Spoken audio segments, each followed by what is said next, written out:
I do where I'm told. We all go where we're told.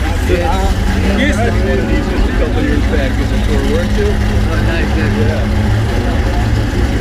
Okay then. So, as she's been sitting here a while, Yeah. you may have to run the enrichment a little bit when you're starting. So that's this, and then you just feather it in when she runs clean.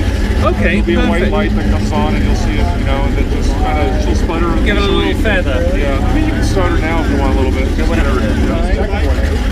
You need me to push the button or you're good? What? No, I've done it. Thank you. Oh yeah.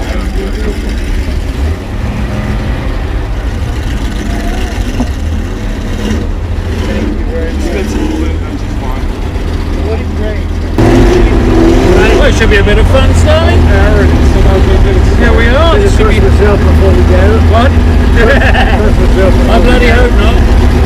Oh, there's no crossing. Technology now, I can do my whole show like we used to have all the cameras and everything. yeah. And obviously, it's still nice having the big but- stuff, but the audience has changed their sort of demand for it. yes, You know, they really have. We're used to a crappier quality, yeah. but it's all about accessibility. Yeah. Can you imagine in your day? I mean, the trouble is there isn't enough beautiful recorded footage of your era No, that's the because you trouble. had to have a bloody massive camera. And didn't the you? camera was this big, you know. I know. Terrible. I'm gonna do another little. What? I'll just take off. Yeah. As we should.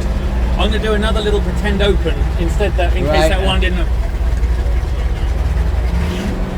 Well, the activities here at Pebble Beach kick off in fine style, bright and early this Thursday morning, with the Pebble Beach Tour D'Elegance, and I have pole position, the lead spot, with my hero and racing icon, Sir Stirling Moss. Stirling, we're in this 300 SL at the front of the field, Yeah. as it should be.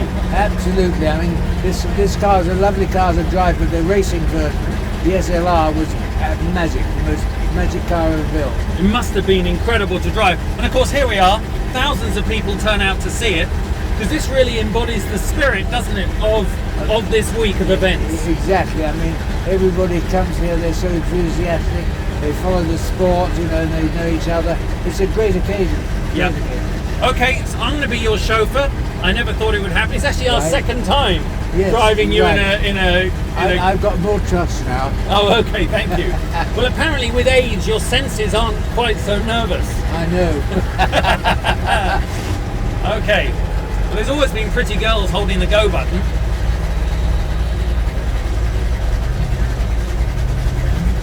All right, check we can get it in gear. I love it. Oh, is this the... I better take that off, hadn't I? Else I'd look a bit of a tan. That's it.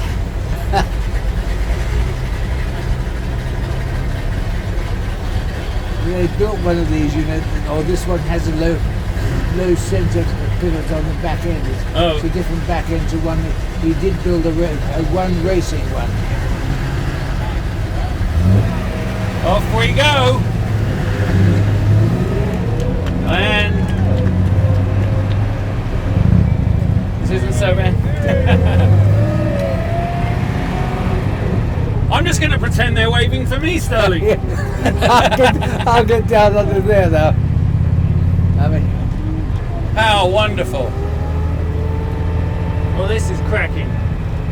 How gorgeous. it's got all the atmosphere, you know, it really has the enthusiasm and So let's talk about, obviously, the ultimate, the Mille Miglia. When you took off from there, did you think it must have felt like a papal visit, didn't it? well, of course, they lined the roads. I mean, it was amazing. You have this sort of enthusiasm, which the Italians have, and the roads were, you know, really lined nearly all the way. And you're talking 1,000 miles, and the car with the 300 SLR, which is different to this, of course, but the same sort of thing, was magic, absolutely magic. I mean, extraordinary. And in some ways, those events then, of course, with the accessibility that people had, was what allowed generations of fans to get involved. Because I tell you what, if they saw our modern racing right now, I don't know if they'd get so hooked straight away. Yeah, no, I agree, absolutely. But of course, the interesting thing is the cars that we raced are now worth 10 times what they were. I know. And climbing it, that is one of the problems. Terribly expensive to take a historic car. So of course, over the years, you've done this event how many times? 20-some, I can't remember. Wow. 20 and climbing, I think. But 20 and climbing. yeah, I think so. Long may it climb. Oops, just Yes, hit the brake for exactly. the first time. So what were the brakes like on these when you were in anger? Were they Well, decent, or did well, they? the amazing thing is in the Mille Miglia, for instance, of course, I didn't have disc brakes because disc brakes were made by an English company, Dunlop, and of course the Germans didn't have it, so I had the normal drum brakes in there. Okay. So tell me, when you first came to Pebble Beach for this weekend, of Yeah. course, everything was a lot lower scale, wasn't it? Oh, yeah. It was a much more localized event. Well, now this is a world event, isn't it? Let's face it. I mean, the teams that come here, with sort of cars and everything, are such high class. There you go. Hello, See you good, later. thank you. So, what's so funny, Stirling, is I kind of forget that I've got about 60 cars behind me, probably worth a couple of $100 million, Yes, and they're all Yeah, somewhere back there. yeah, waiting to overtake us. Yeah. Okay, well, I hope this cop knows where he's going. But the fact we've got a policeman in front of us is beneficial at this point. Well, otherwise I wouldn't have a bloody clue where I'm going. Quite. Well, Let's talk about, I mean, a car company like Mercedes. I mean, look, we're passing their pavilion right Yeah. now. There's Mercedes Benz Classic, BMW with their classic fleet, Porsche Yeah. with theirs. We're really lucky, aren't we, as car fans and aficionados, that there's people inside car companies that love the history Well, as exactly. much as the people that buy them. That is the big thing, is the history, you know, and it's the biggest problem really with these old cars, of course, is that they are extremely expensive. Yeah. I mean, they weren't cheap when you bought them, but now they were in the millions, where you could drop a couple of noughts off there. I know. So, So what's the car that you didn't keep?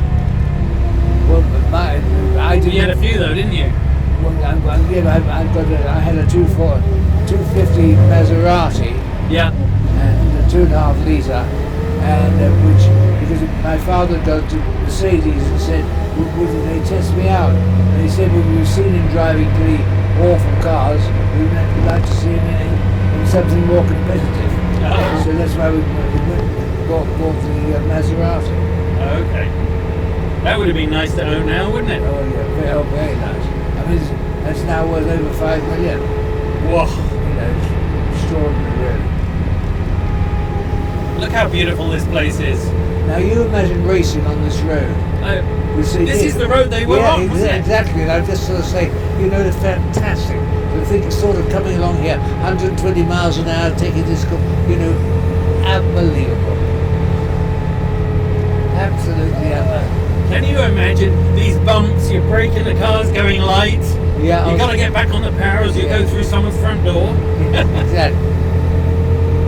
It's difficult to believe that they would have ever allowed us to race on such incredible roads.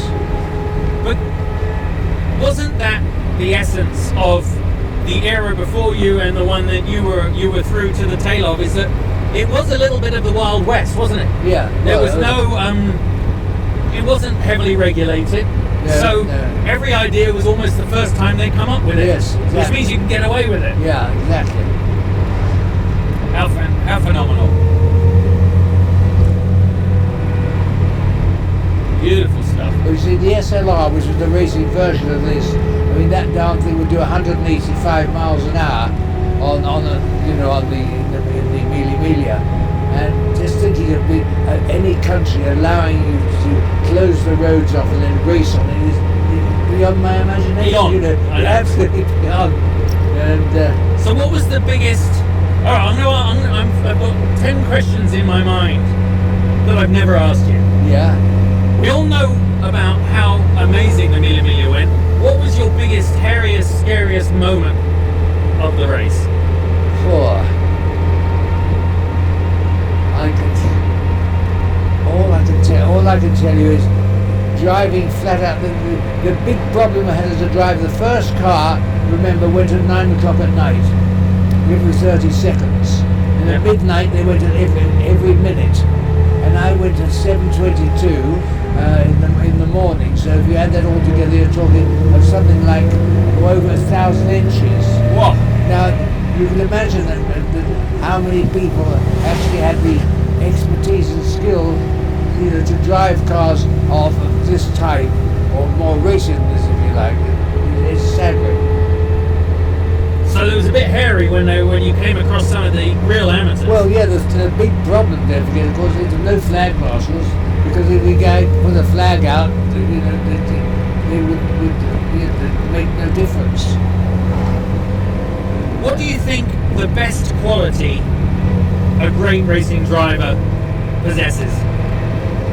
I think probably the ability to balance a car when you're asking it to do something it doesn't want to do. If you go into a corner, depending on which corner, how the car handles, what it was. I mean, it's sort of so exciting, and probably, yeah, the ability to handle it. I think frankly, when you come into a corner, cars have their own.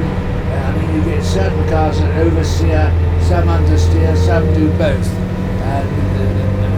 Notably, actually, Lotus, which were quite difficult to drive. They were very, very fast, but they were difficult to drive because they were not as easy to throw to a corner, sort of on the edge of control. Perfect. Yeah. What do you think the worst quality is that you saw in other drivers? Because for me, sometimes it's, as in a road driver. Let's talk about that, because I think great race drivers are great. What the worst quality a road driver has? I think you mean just in their habits. Ordinary people. I think probably getting a car that is beyond their capability. You get something, you take a really nice car, you take the car we're in, or others of its type, and they are really good to drive. When you get to the limit, they all require a very good driver to get the best out of them. Yeah. Describe the difference for you back then between. I mean, the racetracks weren't exactly safe, were they? No, well, the racetracks, nearly every race that I raced in were roads in a certain town. Yeah. You've got obviously the obvious number one really is Monaco, but every week nearly I was racing in a race somewhere in Europe on roads of that type and style. Yeah. And it is staggering to think that you're allowed to get out there and risk your neck and enjoy it. Obviously, your era was remarkably dangerous, but you didn't know any different. Yeah, I mean, when you take a racing car, immediately it's pretty dodgy. Yeah. I mean, because you're going beyond the speed they're normally built at. On the bit of road we're on now, very much reminds me of things like the Mille Miglia. I mean, it was a staggering event.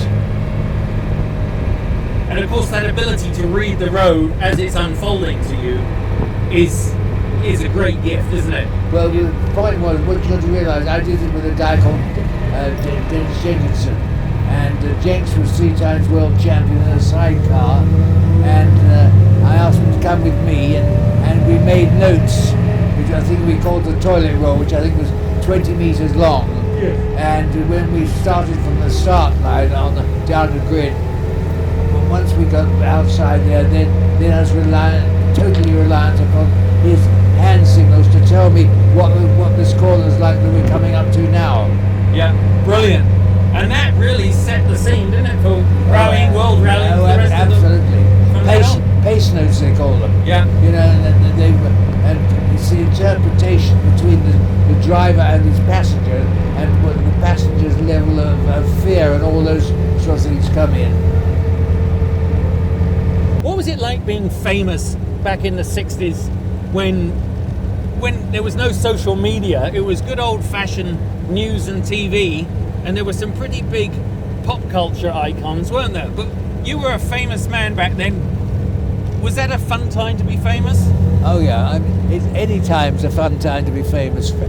Quite frankly, whatever you're doing, you know. Who, in your opinion, is the best Formula One driver at the moment on the grid? I would say Vettel or Lewis. Yeah. I mean, Lewis is he's right on it, and you know, he really is extremely fast. And intuitive, right? Yes, he is. Oh, yeah. Absolutely.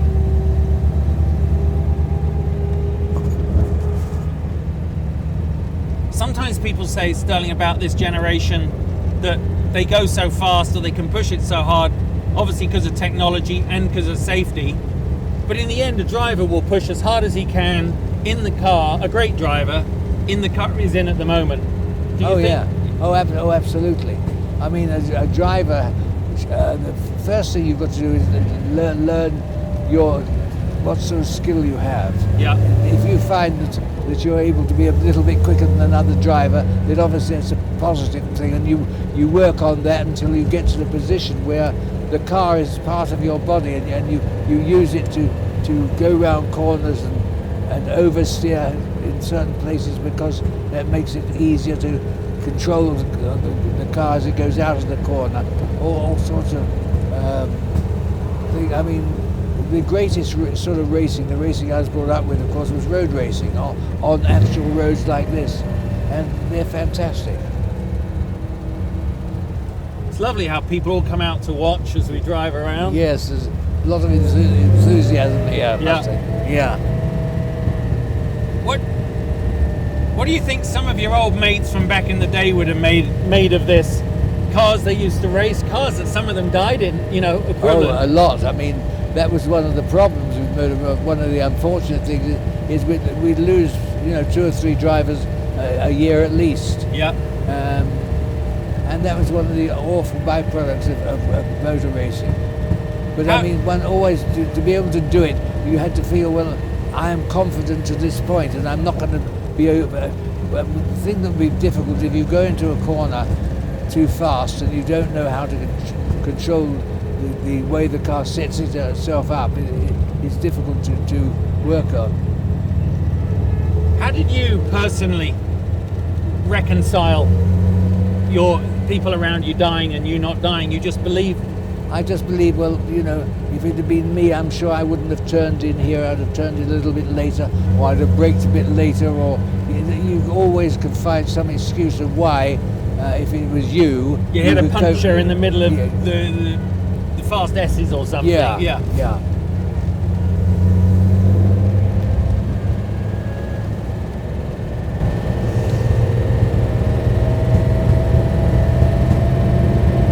So what do you think? The girls that followed racing back then, or the girls that follow racing now? As long as they follow racing, I don't mind. I mean, it's just the principle. It's on principle, isn't it? Exactly. It's magical. Why do you think girls find racing drivers so sexy? I think the colour and the noise and the speed and the life, what life is around racing. You know, I mean, it's a very special thing when in my early days, when you go into a town like Monaco or any of the other towns, it was up to you to go out there and learn how to get the best out of your car yourself, and then you go and race the people. And of course, that's an aphrodisiac, isn't it? That danger. Yeah, absolutely. And if you've got your sort of sweaty overalls on and all that sort of stuff, I can only presume maybe go back and have a bath, you know. Get somebody to wash your back. It was a bit like World War II pilots. Yes, I may not come back. Yes, exactly. Yes.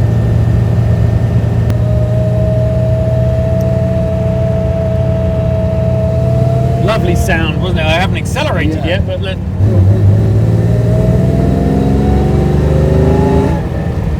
yeah, it needs to be opened up, doesn't it? Yeah, he wants to get going. Yes, Yeah. exactly. I know. I bet it's a cluster 50 cars back. They must be very jammed up. Yeah. I have a theory, Stirling, that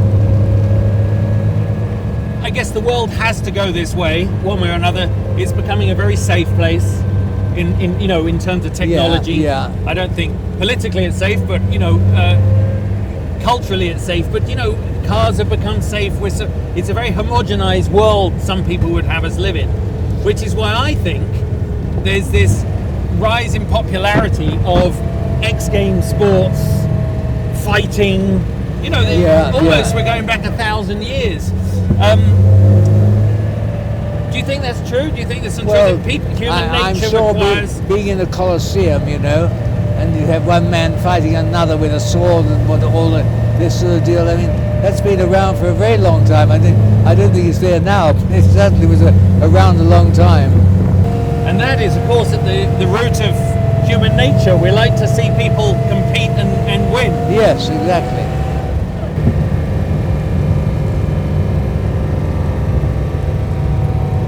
I hope you had a better steering wheel than this. Very, very. We were allowed to at Mercedes to have whatever steering wheel you liked, and the normal one was a cross, and I personally like 10 to 2 like that. Yeah. And they made me a wheel which was like that. But otherwise, on this, you're literally relying on your forearms and your hands to hold on. Yeah. You need that, don't Yeah, you? exactly. What were your first thoughts when you came round after the accident? Do you remember? Well, I'd been unconscious for a month, and I remember when I sort of opened my eyes and there were a lot of flowers there, and I said, you know, what's happened? Because I didn't realise, obviously, what had happened. I had my big crash, because I was doing about 130, 140, I suppose, when I went into the bank, and it's still I don't understand why, but of course, being unconscious for a long time. So you probably saw all the flowers and thought, well, they weren't for you. Something's gone wrong.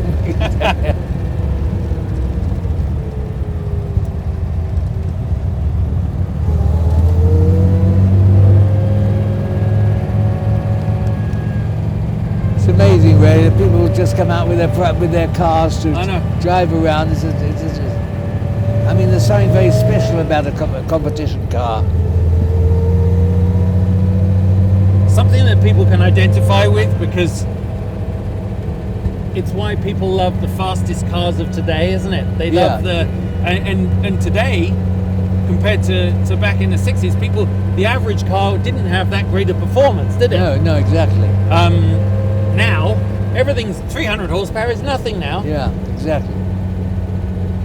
What horsepower did your Mille Miglia car have? About 305, I think. Wow. Which is, you know, it's quite a lot. And I mean, the car was the balance was so good in the car. That's the point. The brakes were not that great because we couldn't have disc brakes because, of course, they were England, and England wasn't going to give it to the Germans. But on the Merc, we had two wheelbase lengths that we could choose from, and inboard brakes or outboard brakes. In other words, inboard brakes meant they were inside the car. Outboard brakes were in the wheels. Yeah. And you had the choice of one or the other, and it made quite a big difference which one you were driving. There was really quite a big difference in it. But I mean, for the balance, for your cornering the entry speed, for everything, exactly, and for the fact that they might still be there at the end of a long run. Yeah, exactly. But in 55, you see, I mean, the brakes were very moderate on the cars anyway, really. Yeah. Oh, good Lord, yes. By modern standards, anyway. Braking distances now with us in Formula One are so staggering, aren't they? They're so short that we, even you, who's one of the best couldn't even, you can't get your head around how short they are. No, unbelievable. It is What advice would you have for a young driver? I would always say, if a young driver, if he drives slightly within your limits, don't try too hard until you get experience. Because experience teaches you an enormous amount to know how you want your car set up, things like that, and quite an important thing. Let it evolve, really. Yes, exactly. What does winning mean to you as Stirling Moss? How do you describe winning? Respect of the other drivers. Being really fit. I mean, to drive for 10 hours, 7 minutes like the Mille Miglia was, non-stop, you had to be pretty darn fit. And that was very important. I mean, if you weren't fit, to get to the state where you're steering with the throttle and understanding all these things, you know, it's quite unique. And winning does feel good, doesn't it? Oh, very good. Yes. Yeah. And that brings us back to the girls. They like winners. Exactly. Well, thank you very much, Stirling, for allowing me to drive you. It's a great way to kick off the Pebble Beach week. Well, from my point of view, you didn't make me nervous, so that was very good. It's all I could ask. That's the highest compliment. Thanks so much, Stirl. Thanks a lot. Thanks.